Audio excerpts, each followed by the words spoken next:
Today in the news on Vanguard Live, I am Precious Chukudi. We begin with the front pages of the papers this morning, starting off with Vanguard. Vanguard is leading with Tinubu's a new $8.6 billion loan bid takes a debt over $51.759 billion. Rider says a request part of 2022 to 2024 external borrowing plans for critical infrastructure. President to present a 2024 appropriation bill to joint section of NAS today. Total domestic debt as of June 54 a trillion naira. And of course, we can see on page 11 Imo DPO officers to face sanction over alleged escape of suspected rapists. Controversial judgment. We will do our best to reform justice sector, and that's coming from AGF.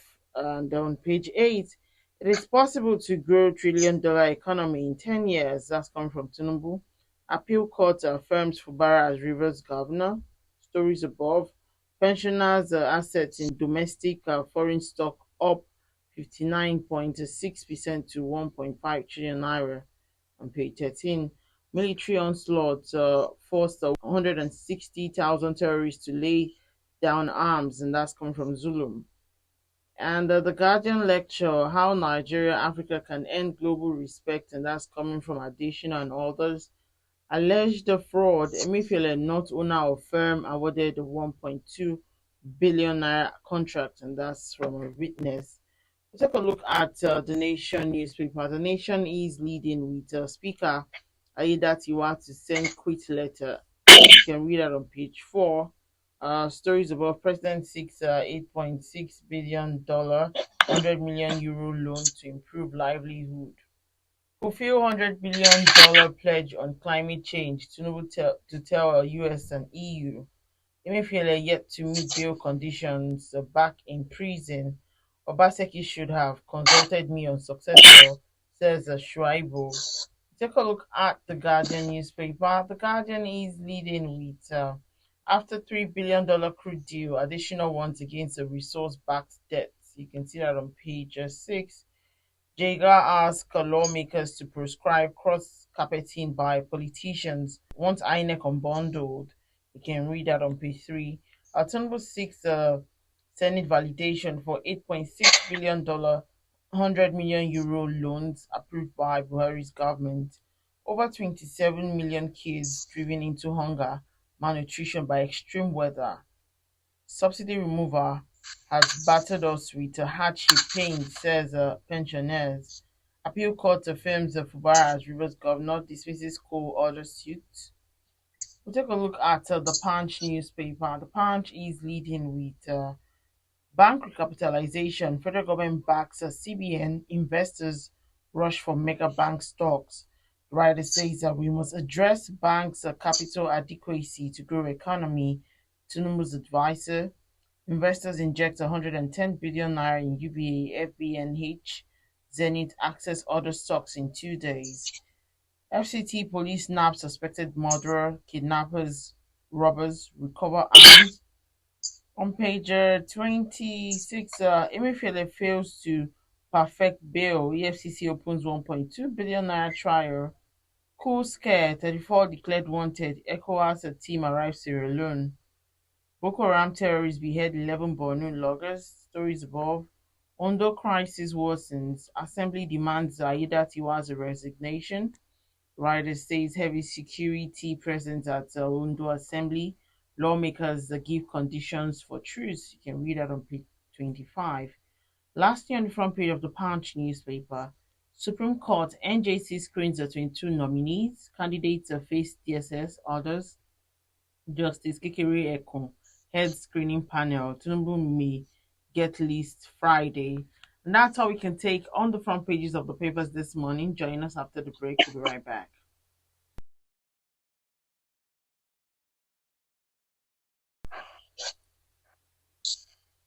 All right, welcome back. We're just joining you still today in the news on Vanguard Live. I am Precious Chukudi. Joining me to talk about some of the stories on the front pages of the papers this morning is Mr. Gbero Ladrigbe, Executive Director of Emergency and Risk Alert. It's good to have you join me this morning, sir.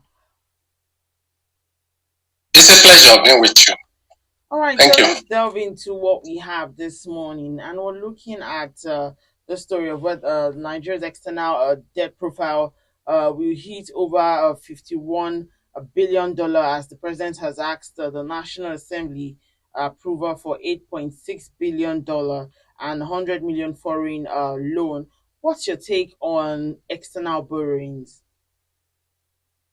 Well, I don't know why they are treating Nigeria like this, particularly Buhari and Tinubu, because you inherited this burden, heavy debt burden from Buhari, and you are continuing in the same trajectory that has been tragic for our country. And astonishingly, this is a government that enable National Assembly to be buying cars that they don't actually need at astronomical prices, astronomical costs to national economy. And we are still talking of borrowing. And they think they are smart by saying that Buhari approve it. Even if Buhari approve it, you have come out, your government has come out, the National Security Advisor has come out that Buhari ran this economy aground. And this is the same Buhari they clap for 8 years for doing well. Now you took over, you want to continue diminishing our economy, frustrating the potential for growth and development in Nigeria through unnecessary borrowing that has not helped us in the past, that will not help us at present, neither will it do in the nearest future. This is, the decision is very sickly, because when you look at the way the economy of Nigeria is being run, there's contradiction. How do you now go and borrow and at the same time wasting money on frivolities, wasting money on ostentatious lifestyles of those we call leaders, whether at the level of executive and the level of a legislature? And this is a government that pushed forward in its extra budgetary request to even purchase a yacht recently, until the outcry swallow it. And to come home, to shock you, we were told that even the yacht had been paid for before without passing through the budget process. That should have infuriated a development conscious president to set up panel, to cancel it, to renegotiate if necessary. But then, this is Nigeria. Anything goes. Nobody is dealing with unemployment. Nobody is dealing with a situation of crimes and criminalities, situations of extreme violence that have taken Nigeria by the jugular. They are concerned about themselves. Look at the budget, even for feeding. You heard what Obama's wife was saying the other day. That in the White House, you pay for what you eat. If you have a visitor, you host them, you pay for that. But here, they can buffet is 24 hours, 7 times in a week, 365 days in a year, going on at the expense of our national purse. And we are doing nothing about that. And these are monies that are borrowed. This is a country that is at our lowest ebb economically, with no prospect of coming up in the nearest time possible. And we are doing this to our people. This borrowing by Buhari and Tinubu will continue to weaken Naira if they don't know. We continue to weaken Naira, and of course, we invariably heighten the cost of production in Nigeria. Therefore, no industry, no factory, no even small-scale businesses will be able to grow. And if you have to even, and they are not even talking of paying internal debt that could help grow our economy. Internal debt that is most urgent for you to rejig this economy. Pay the local people so that they can continue their businesses. Pay the local contractors so that they can continue to contribute to energizing our economy. You are not doing that. Everything external.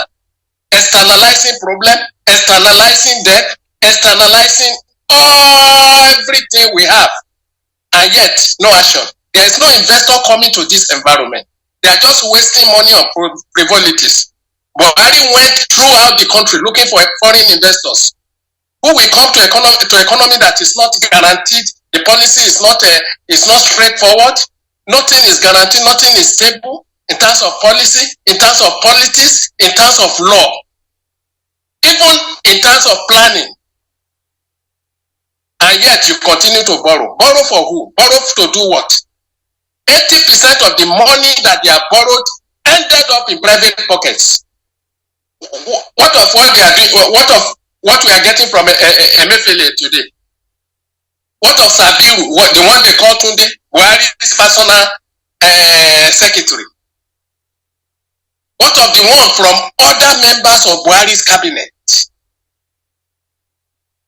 These are monies borrowed, frittered away by them, and nothing happened. And Tinubu want to continue in that same trajectory, deceiving Nigeria that have been under excruciating pain of imposed pain you impose through to planlessness and pronouncement of a very obnoxious policy on fuel subsidy removal. The fourth is that of government that cripple the capacity of Nigeria for production. The fourth is that of government that could not refine our product, and you are shifting the burden on the people. Who does that? Yes, speaking. So they are just accumulating debt for the future population or the future citizens of Nigeria. That is what they are doing. All right, Mr. Agbera, I would like you to, buttress further on what the implications of these external borrowings are on the Nigerian people. Look, it's just even at personal level, to pedestrian. If you borrow, you are a slave to your lender. You pay interest when you borrow at national level. And what that has come to in the recent past is that almost 70% of what we earn is used in servicing those debts, not in paying back, just to service the debt alone. You use 70% of your revenue to service debt. How will you prosper, even at individual level? It's just like you borrowing money, you are earning 100,000 naira, and you are using 70,000 naira to service to pay interest on the money you have borrowed. 100,000 was not enough for you before. Now you are left with 30,000, and that 30,000 is not disposable income. You still have to bear other costs. So that is just the analogy of what Nigeria is doing. It's not going to get out of this doldrum that they continue to throw us. Rather than reducing the debt burden, you are complicating it. You are adding to it. It has implications. And look, that will frustrate your potential for employment. For example, you have no capacity to pay back. Economy can only do better when productivity has gone up. But companies are closing shop because of hostility in the environment. The environment is economically hostile to production. It's politically hostile to management of any resource, particularly at private level and at even government level.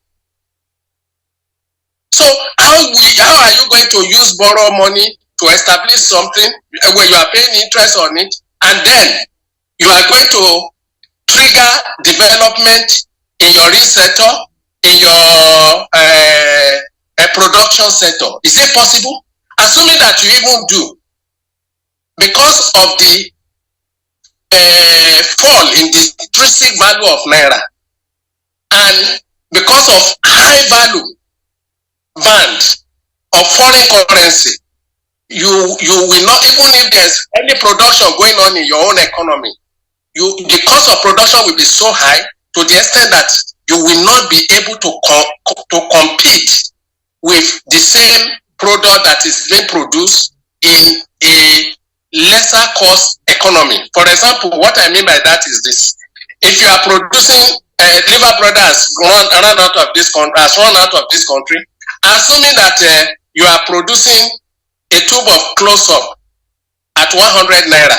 And in Ghana, the production cost is 50 naira. Who will buy your own? When people can buy the one that is being sold by Liver Brother Ghana at 80 naira, and your cost of production is 100. So they are producing below your own cost of production, and they are more competitive than you.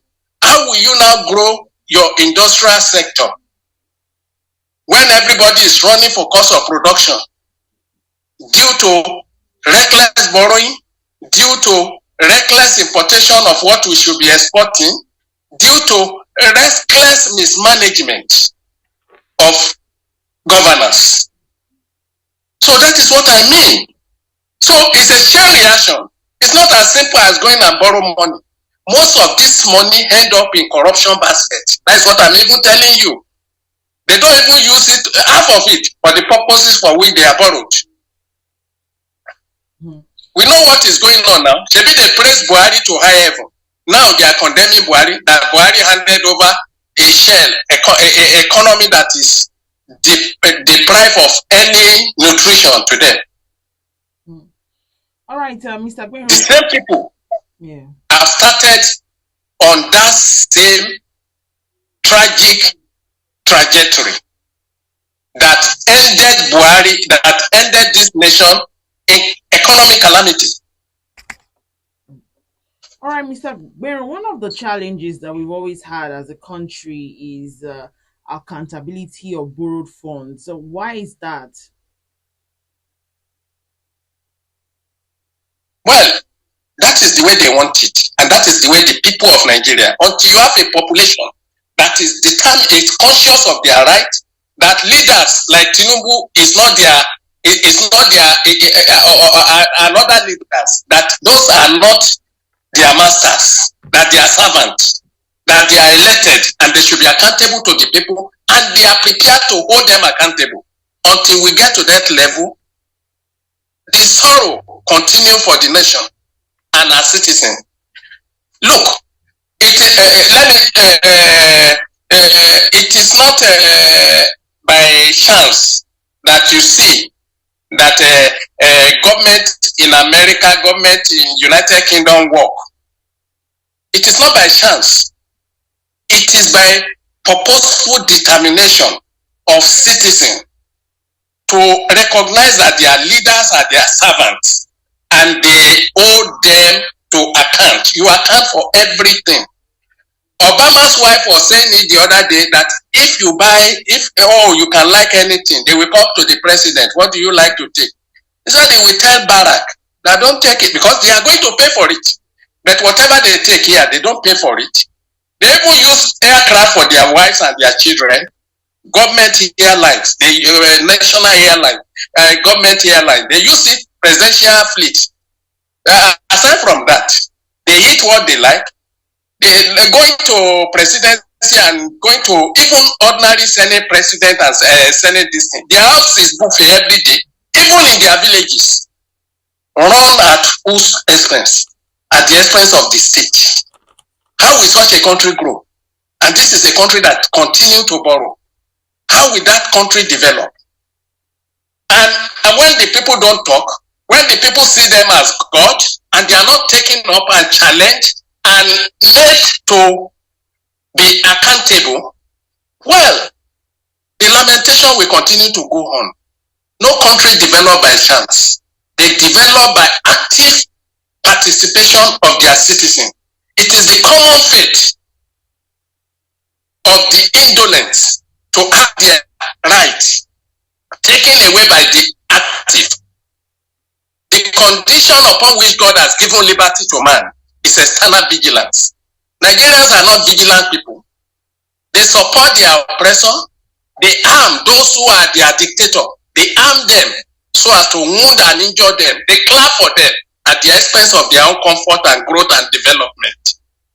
That is the type of nation we have. It has become a slave camp.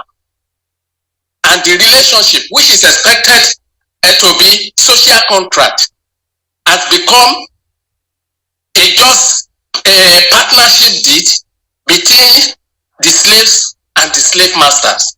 That is the relationship between Nigerians and those who govern them. And the fourth is unambiguously that of Nigerians who fail to hold them accountable. All right, moving on. Let's talk about this. Now, there have been complaints about over the recent court judgment and also about the public confidence in the judiciary, of which the federal government has said it would embark on a holistic reform of the justice system. How do you react to this?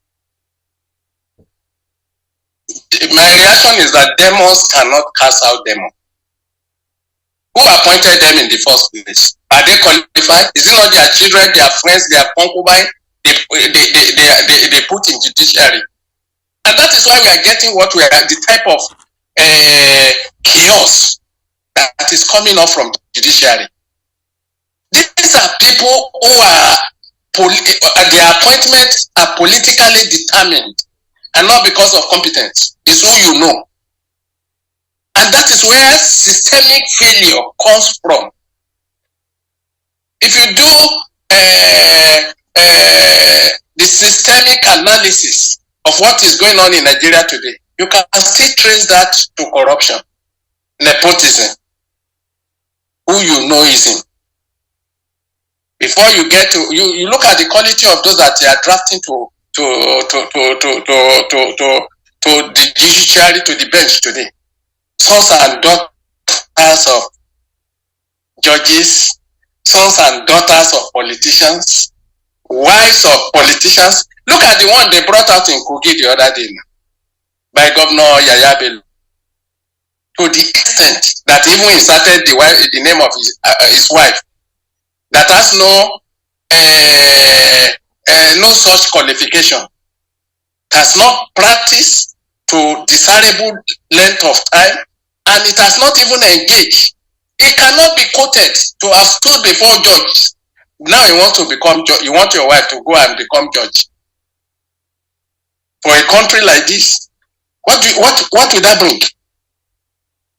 Anarchical justice administration system is our problem, and that is why they can offend you, deprive you of your rights, abuse your rights, and ask you to go to court, because they know that you are not going to get justice there, and that is what they want, and that is what is creating conflict and crisis across the country, and that is what is encouraging people to take law into their hands. When your judiciary is gone, nothing is in that country again. You have nowhere, no umbrella, no shade for anything. That is a renewed nightmare that you are having. When your judiciary is good, when it is not good again, to the extent that people don't have faith in your judiciary. What type of reform is he going to do? Beneficiary of malfeasance cannot reform anything. Beneficiaries of malfeasance cannot reform anything, because it doesn't pay or their protege. So they do what is in their own interest, not what is in national interest. Ordinary electoral waste recommendation. They didn't support it. The political class didn't support it. It's only when they are in opposition they are supporting it. Tinubu in the last 20 years have been shouting of restructuring. What is he not in the position to do that now? Even common local government that he created, that he was criticizing Obasanjo for not recognizing. Why has he not recognized it now? Now that he's in power. No, Nigeria should not allow anybody to deceive them. They should stand firm. They should mobilize people to ensure they are in position, capable at all times, to hold the accountable, to hold their rulers, I call them rulers, not leaders, accountable at national level, at state level, at local government level, even at community level. Leaders, what defines leaders is what they do in the interest of their people. And what defines citizenship is the capacity and ability and the readiness to hold their leaders, readiness to hold their leaders accountable. Mr. Gbero, so it's a two-way traffic. Mr. Gbero. Okay. Yes, the CJN had said that we can't replace law with emotions, and he also gave the judiciary a pass mark for the year. How do you react to that? What do you want him to do? Which type of judiciary is he giving pass mark? Is it the judiciary that is writing statement for and against two people? Like the case of Kano Court of Appeal or the declaration on the gubernatorial election in Kano. That is, in fact, that is heresy.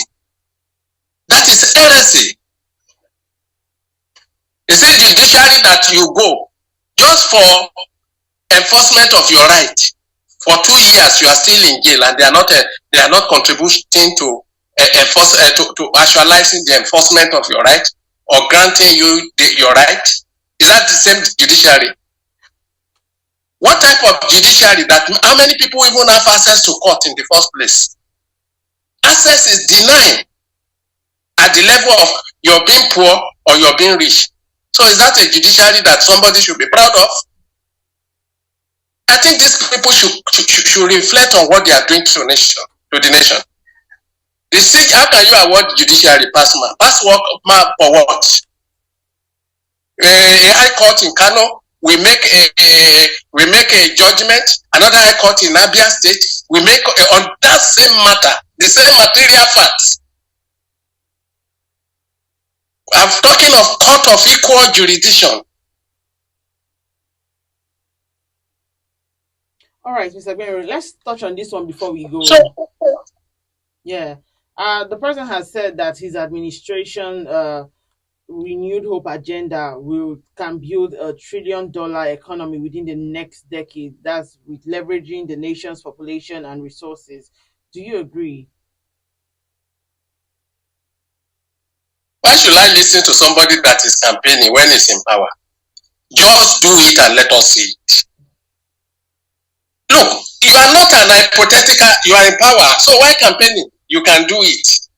Just do it. That's why you are elected. If really you are elected, I will do. It's not a language of leader. Leader that has constitutional right to do. And you are still saying I will do. That is coercive failure if it is not a fundamental failure. Go ahead and do it. Nigeria wants peace. Nigeria wants security. Nigerians don't want to die in hunger, in starvation, in food insecurity. The basic things you are not doing. You are complicating people's life, making life miserable for almost everybody, to the extent that people are getting so confused that they have lost faith, even in the country. Why do you think that people are what they call Japa, why the young people are just fleeing the country? Because they feel that they are in oppressive environment that has no hope, no cloud of hope, and they are escaping from that environment. That is what is happening. So we didn't vote him to come and continue to campaign. I will do this. I will just do it. We want to see it. We want to touch it. We want to feel it. We want to live it. All right, let's touch on Mr. and Mrs. before we go. And Mr. is speaking this morning and says, nothing must happen to the money I kept on top of the drawer. As the head of this family, I can put my things wherever I want. And Mrs. replies and says, well, car parked at owner's risk.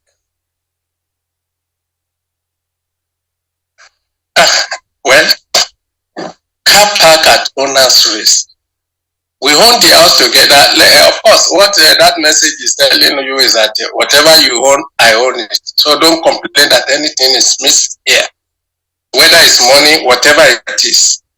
And that is the message. And of course, we should live together in that harmonious atmosphere so that Mr. and Mrs. will recognize whatever Mr. has is our own.